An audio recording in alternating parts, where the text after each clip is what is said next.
If you're planning a trip to Rocky Mountain National Park, then you may want to consider checking out Old Fall River Road during your travels here. This is a great 4x4 road that you can take to head up all the way up to the Alpine Visitor Center. It was the original road that they had here for the park. It's not for the faint of heart, and it's not for kind of basic cars and minivans and stuff like that. You do want to have the proper vehicle, but it's a very cool place to check out, and I'll go through all the details on it.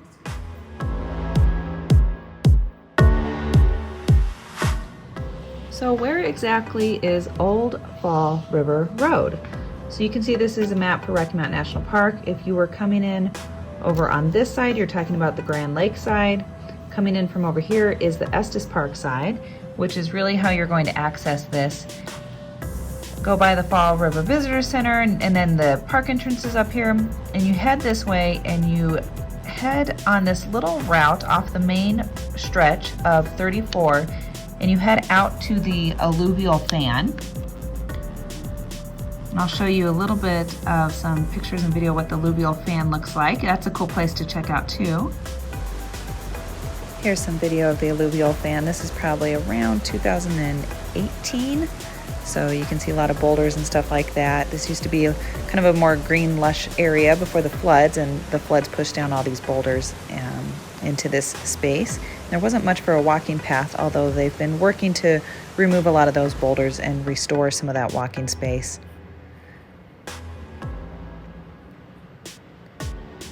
This is what it looked like before.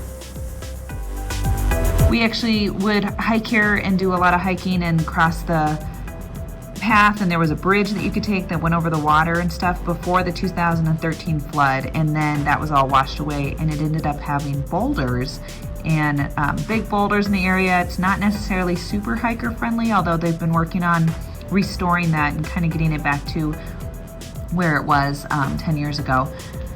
And then if you keep going from here, you get to the point where you're actually on Old Fall River Road. Now, Old Fall River Road, you can see here it says road closed due to flood damage. This is a 2015 map from the centennial year, and the road was still closed because of the floods from 2013, but they've actually opened it since then. So the video that you're going to see is from 2019 in September in the fall. But you can see the road heads up along the way, and then eventually it meets back up at the Alpine Visitor Center with Highway 34. So it's just an alternate route from Trail Ridge Road, although it's a very different type of road than Trail Ridge Road. And we'll see that in the video, and I'll give you some more details about the road.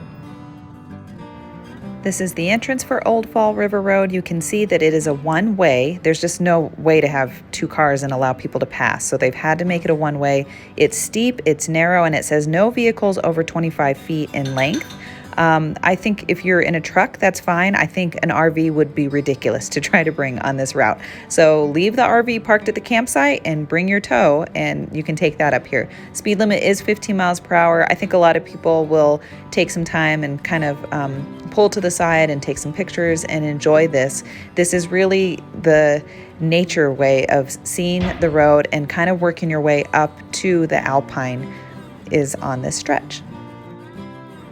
Old Fall River Road opened in 1920, and it was actually the original way that you could work your way up into the Alpine, which is kind of above 11,000 feet in elevation. So this is the route that you would have to take before they had Trail Ridge Road. Now, Trail Ridge Road, as you may know, is the highest continuously paved road in the U.S., and so that's Highway 34, that during the time of year when it's open, which is during the summer, you can actually take that and go all the way up to the Visitor Center at the Alpine, and then work your way down and come out through Grand Lake on the other side. This is a route also that will take you up to the Visitor Center, but of course, very different scenario. So you're not dealing with anything that's paved. This is gravel. There's switchbacks. The grade on the road is about 16% in some places.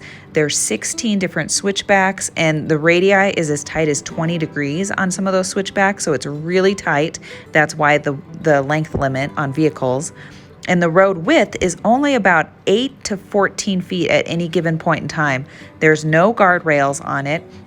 I wouldn't generally do it on a rainy day. You can see here that we're dealing with a little bit of a drizzle, but if it was a really rainy day, I would not take this road. I don't think it would be very safe because you could deal with mudslides and you could literally get washed down the side of the mountain because there's nothing to protect you, and that kind of stuff happens up here all the time. So you can see we're getting a little bit of drizzle / sleet / snow in September.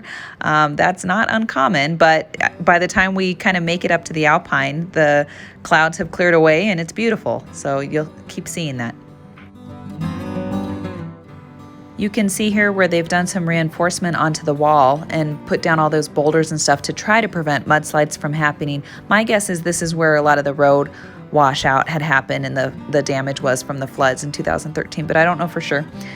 The trail in total is about 11 miles long. This road is 11 miles long in total. And eventually, as you're driving up, you get to the Alpine tundra. So this is, like I said, the space where you're above 11,000 feet. You're not really seeing as much for trees. You pretty much have the mountains and the low shrubbery or the trees that are really windblown. There's some places where you are going to be able to pull over the vehicle and do a little bit of hiking. Not quite at the spot where you're seeing right here in the video, but pretty soon we get to one of those locations.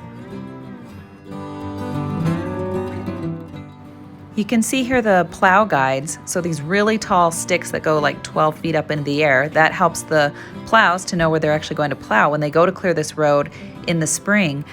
Old Fall River Road is only open pretty much kind of early point of summer and then up until late fall, so like late September, and then the road will be closed pretty much from October through probably sometime around mid-June. You may want to just check the website depending on when you're planning on coming out to see whether or not it's open, but generally once they start getting snow, it's just not safe for people to come up here.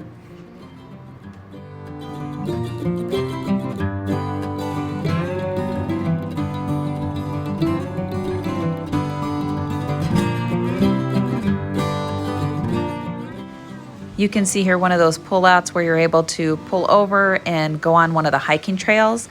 You're looking at the Alpine here, and actually just in the distance there up at the top of the hill, you can see the Alpine Visitor Center. So this is a great place to be able to go hike. People up in the Visitor Center are going, where was that path? How did those people get there? And it's only accessible through Old Fall River Road, unless you want to walk back down the road from the other end as you get out of here. But really some amazing sights. Not a lot of people this way because a lot of people just don't know about it, but it's also kind of difficult to get there depending on the vehicle that you have.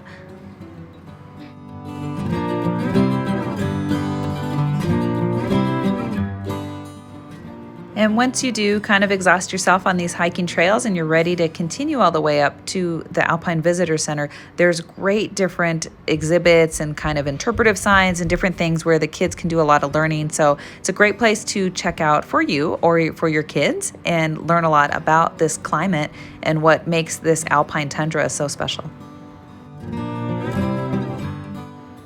It's hard to see in this video, but there is an elk herd that's out there in the distance, and this is a great time of year to visit Rocky Mountain National Park in the fall because the elk are in rut, and so you actually get to hear the male elk doing their bugling sound and collecting their harem and making sure that they keep all of their females near them. And it's really a spectacular sight. It's also why it's the most popular time of year to visit Rocky Mountain National Park.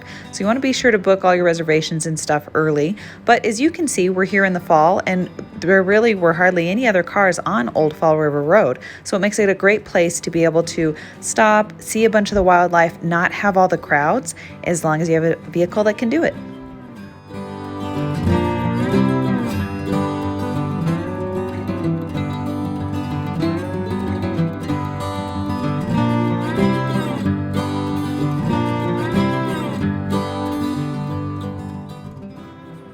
As you finish the road and work your way into the back of the Alpine Visitor Center, you come up and pass the generators because, of course, they don't have power up here. They haven't run a bunch of power lines, so they function the Visitor Center up here on generators. So you can see those, and then you pull into the main parking area for the Alpine Visitor Center, and you can take then Trail Ridge Road to get back down the mountain because, of course, Old Fall River Road is a one-way road. If this video was useful for you, please give it a thumbs up. You can always ask questions or leave comments too. We try to respond to all of those. Also, you can follow us on Facebook and Instagram at RV Homeschool and subscribe to us here on YouTube for other national park information, traveling with an RV, traveling with your family, and educating your kids on the road. Thanks so much for watching.